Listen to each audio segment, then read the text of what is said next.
সংসারে আমাদের জীবনে যখন কোনো সুখ বা দুঃখ আসে, তার জন্য আমরা কাউকে না কাউকে অবশ্যই দায়ী করে থাকি, তাই না? এই ব্যক্তি আমাদের সাথে এরকম কাজ করেছেন, তাই আমার সাথে এমন হলো। ওই ব্যক্তি যদি এমনটা না করতেন, তাহলে আজ আমি ওই স্থানে পৌঁছতে পারতাম। সবই আপনার দৃষ্টিভঙ্গির ওপর নির্ভরশীল, আর যদি আপনার দৃষ্টিভঙ্গি এমন হয়, তাহলে তা অনুচিত। সত্যি কথা বলতে, এই সংসারে ভিন্ন ভিন্ন ধরনের মানুষ আছে। এটা আপনার ওপর নির্ভর করছে কিভাবে তাদের স্বাগত জানাবেন।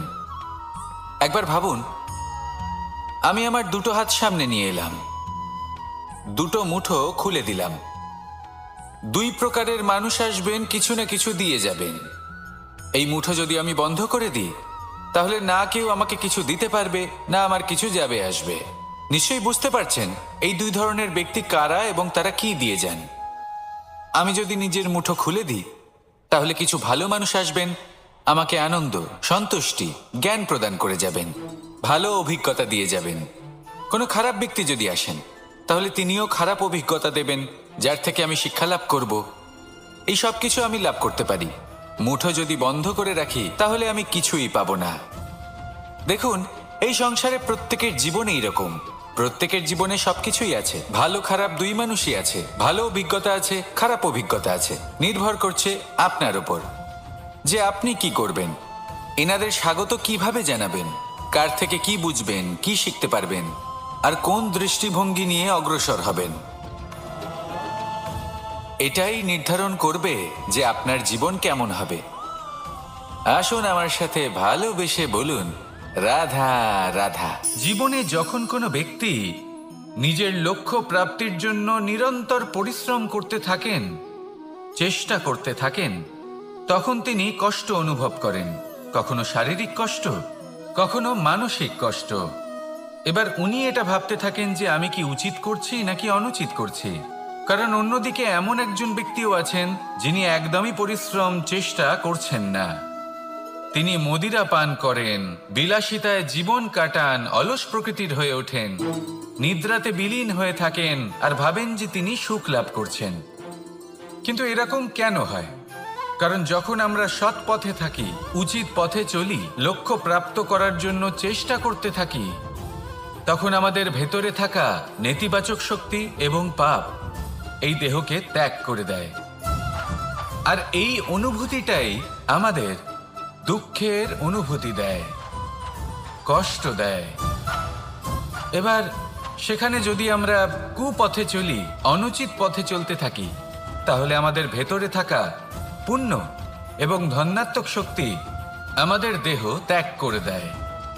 আর এই অনুভূতির কারণেই আমরা সুখ অনুভব করি। কিন্তু কখনো ভাববেন যে এই সুখ বেশি সময় পর্যন্ত থাকে না। সেই জন্য সবসময় মনে রাখবেন, যদি আপনি জানেন যে এটাই আপনার লক্ষ্য, এটাই উচিত পথ, শুভ পথ, তাতে নিরন্তরভাবে এগিয়ে যেতে চেষ্টা করতে থাকুন। এই কষ্ট আপনাকে সুখের পরাকাষ্ঠায় কখন পৌঁছে দেবে তা আপনি জানতেই পারবেন না। আসুন আমার সাথে ভালোবেসে বলুন, রাধা রাধা। প্রত্যেক মানুষ নিজের জীবনে হীরক তথা হিরে এবং দর্পণ এই দুই দেখেছেন। এই দুই হলো সাদা এবং এরা দুজনেই আলোর প্রতিফলন ঘটায় এবং এরা দুজনেই উজ্জ্বল হয়ে ওঠে। আপনি হয়তো মনে মনে ভাবছেন যে এটা কি ধরনের তুলনা করছি। একটা হিরে তো রত্ন, তার মূল্য দর্পণের থেকে অনেক গুণ বেশি। কিন্তু হিরে থাকাতে দর্পণের মূল্য কিন্তু কোনো অংশে কমে যায় না, তাই না? মানুষ যখন হিরে নিজের হাতে নেয়, তখন সবার আগে কি খোঁজে? দর্পণ, যাতে তার মধ্যে দিয়ে দেখে সে বুঝতে পারে যে সেই হিরে আদৌ তার শোভাবর্ধন করছে কিনা, তাকে ভালো দেখাচ্ছে কিনা, প্রসাধনের জন্য সেটা ব্যবহার করা ঠিক হবে কিনা। অর্থাৎ হীরের উপস্থিতিতে দর্পণের গুরুত্ব কম হলো না। দর্পণের কারণে হীরের মূল্য বোঝা গেল। আমাদের জীবনেও ঠিক এরকমই ঘটে। আপনারা যদি সংসারে নিজের আশেপাশে দেখেন, এমন অনেক মানুষ দেখতে পাবেন যারা নিজেদের ক্ষেত্রে মহান স্থানে পৌঁছেছেন, নিপুণ এবং শ্রেষ্ঠ হয়েছেন। আর তাদের মধ্যে আপনার নিজের মনে হয় যেন আপনি হলেন দর্পণ। নিজেকে ছোট মনে করবেন না। আপনার মূল্য কম হচ্ছে না, আপনার নিজস্ব মূল্য আছে। আর যদি আপনার অস্তিত্ব না থাকে তাহলে ওনাদের অস্তিত্বের মূল্য সংসার বুঝতেই পারবে না। জীবনে সবসময় চেষ্টা করবেন যাতে আপনি আরো বেশি শ্রেষ্ঠ হয়ে উঠতে পারেন। আপনি নিজে যে স্থানে আছেন সেটাকে ছোট মনে করবেন না, তারও নিজস্ব একটা মূল্য আছে। যদি আপনি হিরে হয়ে থাকেন তাহলে অহংকার করবেন না, যদি আপনি দর্পণ হয়ে থাকেন তাহলে নিজেকে ছোট মনে করবেন না। আসুন আর আমার সাথে ভালোবেসে বলুন, রাধা রাধা। মানুষ জন্মগ্রহণ করে, তার সাথে ভয়েরও জন্ম হয়। ছোটবেলা থেকেই আমাদের মনে কোনো না কোনো প্রকারের ভয় থেকেই যায়। কেউ এই বিষয়ে ভয় পায় যে তার কোনো বস্তু তার থেকে দূরে চলে যাবে। কেউ এই বিষয়ে ভয় পায় যে আমি নিজেকে হারিয়ে ফেলব। কেউ এই ভেবে ভয় পায় যে আমার প্রিয়জনেরা তারা যেন আমার থেকে দূরে না চলে যায়। কেউ এই ভেবে ভয় পায় যে আমরা যেন পথ না হারিয়ে ফেলি, আদি ইত্যাদি। কিন্তু সত্যি কথা বলতে ভেবে দেখুন, এই ভয় বাস্তবে কি? শুধুই একটা মনস্থিতি, আর কিছুই নয়। যা কিছু আপনি জীবনে পেয়েছেন তা একদিন আপনাকে হারাতে হবে।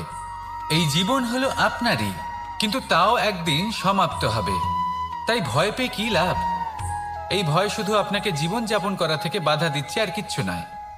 পথ হারিয়ে ফেললেই বুঝতে পারবেন যে নতুন পথ কিভাবে বানাতে হয়। কিছু মানুষকে জীবন থেকে হারালে তবেই আপনি বুঝবেন যে আপনার আপনজনকে। এই ভয়ের কারণে ভীত হয়ে থাকবেন না। এই তারা নক্ষত্র অন্ধকারের অভাবে গুরুত্ব হারায়। শিবকেও মহাদেব হওয়ার জন্য বিষপান করতে হয়েছিল। প্রত্যেক পরিস্থিতি, প্রত্যেক সাফল্য আপনার পরীক্ষা নেবে, তাতে উত্তীর্ণ হওয়া হলো আপনার কর্ম। যখনই আপনি ভয় পাবেন বা সংকটের সম্মুখীন হবেন, তখন সাহসের সাথে তার সম্মুখীন হন। মনে রাখবেন, যে সম্মুখীন হতে জানে সাফল্য তার সাথে সবসময় থাকে। আসুন আর আমার সাথে ভালোবেসে বলুন, রাধা রাধা। এই সংসারে সব থেকে বেশি কোমল বস্তু হলো রেশম। এই রেশম এতটাই কোমল হয় যে এর পুরো একটা থান শুধুমাত্র একটা হাতে ধরা সম্ভব। কখনো ভেবে দেখেছেন এই রেশম কিভাবে হয়? একটি কীট তার লালার দ্বারা উৎপন্ন হয়। এই কীট সেই রেশমকে পাক দিতে থাকে, পাক দিতেই থাকে, দিতেই থাকে, আর আস্তে আস্তে তার মধ্যেই জড়িয়ে পড়ে। শেষে ওর এই সুন্দর অমূল্য সৃষ্টি রেশমের এই সুতো, তার নির্মাণ কার্য পূর্ণ হয়। কিন্তু তাতেই ও নিজে বন্দী হয়ে যায়। নিজেরই মায়াজালের এই বন্দী গৃহে নিজেই ফেঁসে যায়। এবার এই সুতোকে ব্যবহারযোগ্য করে তোলার জন্য এই কীটগুলিকে এই কবচের সাথেই ফুটন্ত জলে ফেলে দেওয়া হয়। এই সংসারে যদি আমাদের স্বপ্ন এই সংসারের দুঃখ হরণ করার জন্য, এই সংসারে সুখ বিতরণ করার জন্য হয়, তবেই আমাদের প্রগতি সম্ভব।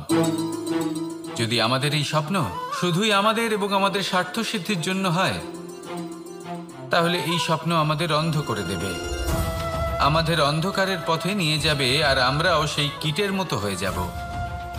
নিজেদেরই মায়াজালে আমরা নিজেই ফেঁসে যাব, আর শেষে আমরা যদি কিছু লাভ করি তা হবে একাকিত্ব, অন্ধকারময় মৃত্যু। তাই স্বপ্ন অবশ্যই দেখুন, কিন্তু এমনভাবে স্বপ্ন দেখবেন না যে তার এই বন্দিগৃহে আপনি নিজেই ফেঁসে গেলেন। স্বপ্ন দেখুন পরোপকারের, পরমার্থের, সবাইকে উদ্ধারের, অন্ধকারের নয়। তবেই কল্যাণ হবে, আর তবেই এই হৃদয় প্রসন্ন হয়ে বলবে, রাধা রাধা। মানুষ যখন এই সংসারে প্রবেশ করে, অর্থাৎ জন্মগ্রহণ করে, তখন নিশ্চিন্তে থাকে, আনন্দে থাকে। কিন্তু যেইমাত্র তার মধ্যে বোধশক্তি আসে, তখন সে চিন্তা করতে শুরু করে। চিন্তা ভবিষ্যতের, সেই সমস্ত বিষয় নিয়ে চিন্তা করে যা ওর হাতে নেই। তারপর বড় হয়, বিবাহ সম্পন্ন হয়, গৃহস্থ জীবন যাপন করে, তারপর আবার চিন্তায় মগ্ন হয়ে যায়। ভাবে, এই যে আমার পরিবার, আমি কি ঠিকমতো তার খেয়াল রাখতে পারছি? কাল যখন আমি এই সংসার থেকে চলে যাব তখন আমার এই পরিবারের দেখাশোনা কে করবে? শেষ পর্যন্ত এই পরিবার তো আমারই উত্তরদায়িত্ব। যাক, আপনাকে একটা প্রশ্ন করি। এই সংসারে আসার পূর্বে আপনি কি এই প্রশ্ন করেছিলেন, এটা ভেবেছিলেন যে আমাকে ছাড়া এই সংসার কিভাবে চলবে? করেননি, তাই তো? তাই আপনার এটা নিয়ে দুশ্চিন্তা করার প্রয়োজন নেই যে আপনি যখন এই সংসার ত্যাগ করে চলে যাবেন তখন কি হবে। আপনি যখন ছিলেন না তখনও এই সংসার চলছিল, আপনি যখন এই সংসার ত্যাগ করবেন তখনও এই সংসার চলতে থাকবে। যদি কোনো বিষয়ের প্রভাব থাকে তা হলো আপনার আজকের তথা বর্তমানের কর্ম, অর্থাৎ আজ আপনি কি করছেন, কার জন্য মঙ্গল করছেন, কাকে প্রেরণা দিচ্ছেন, কাকে সাহায্য করছেন, কোন উদাহরণ প্রস্তুত করছেন। আপনি এই সংসারে যে ছবি অঙ্কন করবেন সংসার সেটাই মনে রাখবে। তাহলে শুধু সৎকর্ম করুন, মঙ্গল করতে থাকুন, আর আমার সাথে ভালোবেসে বলুন রাধা রাধা। একবার একটা শেয়াল বনে বিচরণ করছিল। ও একটা ছোট্ট শাবক দেখতে পেল। ও ভাবলো আজ একেই আমি খাবার হিসেবে গ্রহণ করব। আশেপাশে দেখলো কেউ দেখছে না, তো কেউ ছিল না, আর সেই শাবকের ওপর আক্রমণ করলো, যা হলো একটা ঘোর অপরাধ। বনের নিয়ম অনুসারে আপনি কখনোই শাবকের ওপর আক্রমণ করতে পারেন না। তারপর এই খবরটা যখন রাজা সিংহ জানতে পারলেন, সভার আয়োজন করলেন। কিন্তু সেখানে শেয়াল বলল, আমি তো এরকম কিছু করিনি। কিন্তু যদি আপনি এরকম বলেন, কোনো প্রমাণ দিন, এর কোনো সাক্ষী আছে? তখন রাজা সিংহ প্যাঁচাকে ডেকে পাঠালেন, যে সেই মুহূর্তে বৃক্ষের শাখার ওপর বসেছিল, সে সব কিছু দেখেছিল। প্যাঁচা সব সত্যি কথা বলল, আর শেয়ালকে মৃত্যুদণ্ড দেয়া হলো। এবার এই কাহিনী আমি আপনাকে কেন শোনালাম? কারণ মানুষও কখনো কখনো এরকম কর্ম করেন যা শিয়াল করেছে। এটা ভাবেন কেউ দেখছে না, যখন আমি অনুচিত কর্ম করতেই পারি। কিন্তু না, আপনি যাই করুন না কেন, কেউ না কেউ অবশ্যই তা দেখছে। কোনো ব্যক্তি না হলেও কোনো প্রাণী, না হলে কোনো যক্ষ বা দেব বা প্রেত। যদি এনারা কেউ না দেখেন, তাহলে ধরিত্রী মাতা দেখেন, যেখানে দাঁড়িয়ে আপনি সেই কর্ম করছেন, তাই না?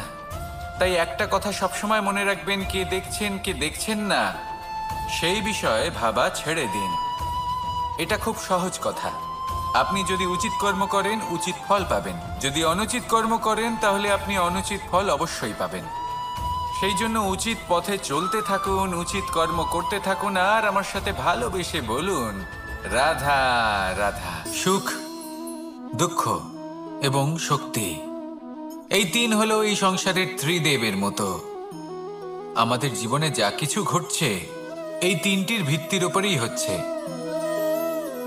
আসলে এই সংসারের একটা নিয়ম আছে, যখনই আপনি কিছু লাভ করেন, এই সংসার আপনার পরীক্ষা নেয়। এটা জানার জন্য আপনার পরীক্ষা নেয় যে আপনি যা কিছুই লাভ করেছেন, আপনি কি আদৌ সেটার যোগ্য কিনা। ঠিক সেইভাবেই এই সুখ, দুঃখ এবং শক্তি আপনার পরীক্ষা নিয়ে থাকে। যখন সুখ আসে তখন সে আপনার পরীক্ষা নেয় যে আপনার মধ্যে অহংবোধ জাগ্রত হয়নি তো। যদি অহংবোধ চলে আসে তাহলে সুখ সেখানেই সঙ্গ ত্যাগ করে। দুঃখ আপনার ধৈর্যের পরীক্ষা নিতে থাকে, আর যদি আপনার মধ্যে ধৈর্য না থাকে তাহলে এটা আপনাকে আরো বেশি দুঃখের গভীর অন্ধকারে ঠেলে দেবে। সেখানে শক্তি পরীক্ষা নেয় আপনার বিনম্রতার। যদি আপনি বিনম্র না হন, তাহলে হয় এই শক্তি আপনার সঙ্গ ত্যাগ করবে, নয় এই শক্তি বিনম্রতার অভাবে আপনার পতনের কারণ হতে পারে। এই সংসারে যে কোনো ব্যক্তি যিনি এই পরীক্ষায় উত্তীর্ণ হয়ে থাকেন, এই জীবনে তিনি সাফল্য লাভ করেন। আসুন আমার সাথে ভালোবেসে বলুন রাধা রাধা। আমি মনুষ্যরূপে জন্ম নিয়েছি এবং সমস্ত কর্ম এই রূপেই করেছি।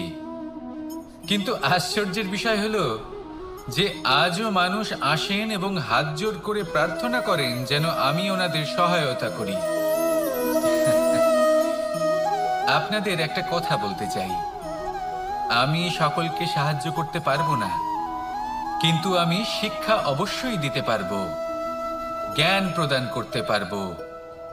এমন কিছু জ্ঞান যার ভিত্তিতে মানুষ যা চাইবেন তাই লাভ করতে পারবেন যদি সঠিক কর্ম করতে থাকেন। যখন কংসের অসুররা গোকুলে ধ্বংসলীলা চালাচ্ছিলেন তখন আমি কারোর থেকে সাহায্য চাইনি। আমি দাঁড়িয়েছিলাম এবং আমি তার বিরোধিতা করেছিলাম। সবাই বলেন যে আমি ছোট্ট একটা আঙুলে গোবর্ধন পর্বত তুলেছিলাম, কিন্তু আমি কি ওখানে একা ছিলাম? কখনোই নয়। আমার সাথে অসংখ্য গোকুলবাসী, অসংখ্য বর্ষণাবাসী ছিলেন, নিজের হাতে একটা লাঠি নিয়ে। ওনাদের মনোবল, ওনাদের আশীর্বাদ আমার সাথে ছিল। মহাভারতে আমি শুধুই শিক্ষক ছিলাম, আমি শুধুই শিক্ষা দিয়েছি। লক্ষ্য সাধন করেছে অর্জুনই, যুদ্ধ করেছে অর্জুনই এবং জয়ীও হয়েছে অর্জুনই। আমি শুধুই শিক্ষা দিতে পারি। অবশেষে আপনাকে শুধু এটুকুই বুঝতে হবে যে ঈশ্বর সবকিছু করতে পারেন না, করতে হবে আপনাকে। ঈশ্বর আপনাকে আশীর্বাদ করতে পারেন যে কাজ আপনি মন থেকে করবেন সেটা অবশ্যই পূরণ হবে। সেই জন্য নিজের লক্ষ্যের পথে এগোতে থাকুন। চেতনা, বিবেক এবং পরিশ্রমের দ্বারা আপনার যা যা স্বপ্ন আছে, যা লক্ষ্য আছে, আপনি অবশ্যই লাভ করবেন। আর এই মন সুপ্রসন্ন হয়ে বলবে, রাধা রাধা। ভোজন। এই সংসারে যেই হোক না কেন, কোনো মানুষ হোক, কোনো প্রাণী হোক, কোনো কীট হোক বা কোনো বনস্পতি হোক, প্রত্যেকের জন্য ভোজন অতি আবশ্যক। কারণ ভোজন থেকেই শক্তি পাওয়া যায়, আর সেই শক্তি দিয়েই সংসারের, আমাদের জীবনের সমস্ত কার্য করা যায়। এবার এমন এক ধরনের শক্তি হয় যা শীতের ঋতুতে সূর্য থেকে আমরা পেয়ে থাকি, আর আরেক ধরনের উত্তাপ হয় যা দিয়ে ভোজন রান্না করা হয়, সুস্বাদু নানান ধরনের ভোজন। এবার অত্যন্ত গুরুত্বপূর্ণ হলো যে ব্যক্তি সেই ভোজন বানাচ্ছেন তার মানসিক পরিস্থিতি এবং সেই ব্যক্তি যিনি ভোজন গ্রহণ করছেন তার মানসিক অবস্থা। যখনই আপনি ভোজন বানাচ্ছেন তখন ভালোবাসার সাথে কাজটা করুন, ধন্যাত্মক ভাব নিয়ে, সৎ ভাবনার সাথে। কারণ আপনার এই মানসিক স্থিতি শক্তির আকারে সেই খাদ্যের সাথে মিলে মিশে যায়। আর যখনই আপনি ভোজন গ্রহণ করছেন তখন সদ্ভাবনার সাথে, প্রসন্নতার সাথে গ্রহণ করুন, ধন্যাত্মক ভাব নিয়ে। যদি আপনি প্রসন্নতার সাথে রান্না করেন, প্রসন্নতার সাথে খাদ্য গ্রহণ করেন, তাহলে আপনি প্রসন্নই থাকবেন। আর মন সুপ্রসন্ন হয়েই বলবে, রাধা রাধা। দীপাবলি আমাদের সবথেকে বড় উৎসব। শ্রীরাম রাবণকে পরাস্ত করে 14 বছরের বনবাস কাটিয়ে আবার অযোধ্যায় ফিরে এলেন অমাবস্যার রাত্রে। অযোধ্যায় সবাই খুব প্রসন্ন ছিলেন, খুবই উৎসাহিত ছিলেন। অযোধ্যায় সহস্র প্রদীপ প্রজ্বলিত করা হয়েছিল এই উৎসবে। একে আমরা দীপাবলি বলে থাকি। এবার এই বিষয়ে আমরা সকলে জানি। আপনি কি এটা জানেন যে শ্রীরাম বাস্তবে অমাবস্যার এক রাত আগেই অযোধ্যায় পৌঁছে গেছিলেন? সবার সামনে অমাবস্যার রাতে এসেছিলেন। এর কারণ কি? শ্রীরাম প্রমাণ করতে চেয়েছিলেন যে যে কোনো সময়, দিন হোক বা রাত, শুভ বা অশুভ হয় না। শুভ অশুভ কিছু থাকলে তা হলো মানুষের চিন্তা, তার ভাবনা, তার নির্বাচন আর তার কর্ম। নিজেই দেখে নিন, শ্রীরাম শুভ কাজ করে ফিরেছিলেন এবং অমাবস্যার মতো গভীর এক রাত্রিকেও দীপাবলিতে পরিবর্তিত করেছিলেন। এমনটাই যদি আমরা করতে পারি, তাহলে এমন কোনো গৃহে যান যেখানে অসহায় ব্যক্তি রয়েছেন, যা অন্ধকারাচ্ছন্ন, আর সেখানে প্রকাশ প্রজ্বলিত করুন। প্রকাশ সহায়তার, প্রেরণার, আশার। যদি এমন কিছু আমরা করতে পারি তাহলে তাকে প্রকৃত অর্থে দীপাবলি বলা যেতে পারে। তাহলে নিজের পরিবারের সাথে দীপাবলি পালন করুন। আপনাদের শুভেচ্ছা জানাই। আসুন আর আমার সাথে ভালোবেসে বলুন, রাধা রাধা। এই শুকনো পাতাটিকে দেখুন, নিষ্প্রাণ হয়ে পড়েছে। কোনো একটা সময় এই পাতাটি একটা গাছের ডালে ছিল। সেই গাছ ওর লালন পালন করত। যখন যখন বাতাস বইত, এই পাতায় কম্পন দেখা দিত, মনকে প্রফুল্ল করে তুলত। কোনো একদিন এই পাতা গাছের ডাল থেকে ঝরে পড়ে গেল। নিঃসন্দেহে ও নিজের স্বাধীনতা পেল, কিন্তু আস্তে আস্তে শুকিয়ে গেল, নিষ্প্রাণ হয়ে গেল। দেখুন, আমি এই কথা বলছি না যে স্বাধীনতা অনুচিত, কখনোই না। কিন্তু যে কোনো পরিস্থিতিতে স্বাধীন হতে চাওয়া এটা নিশ্চিতরূপে অনুচিত। আমরা যদি আমাদের জীবনে পরিবারের গুরুত্ব ভেবে দেখি, তাহলে এই পরিবারে যতই মতভেদ থাকুক না কেন, যতই মনোমালিন্য থাকুক না কেন, যতই বিবাদ থাকুক না কেন, এই সব মিটিয়ে নেওয়া অত্যন্ত প্রয়োজনীয়। সেই সব কিছু সমাপ্ত করা অত্যন্ত প্রয়োজনীয়। কখনো এই পরিবারকে ভাঙতে দেবেন না, কখনো এই পরিবার থেকে দূরে চলে যাবেন না। এই পরিবার হলো আমাদের জীবনের একটা অমূল্য সম্পদ, অমূল্য এক আশ্রয়, যা এই সংসারে হয়তো কোথাও আপনি পাবেন না। তাই একে আগলে রাখুন। ভেবে নিন আপনি পাতা আর আপনার পরিবার সেই গাছ। আসুন আমার সাথে ভালোবেসে বলুন, রাধা রাধা।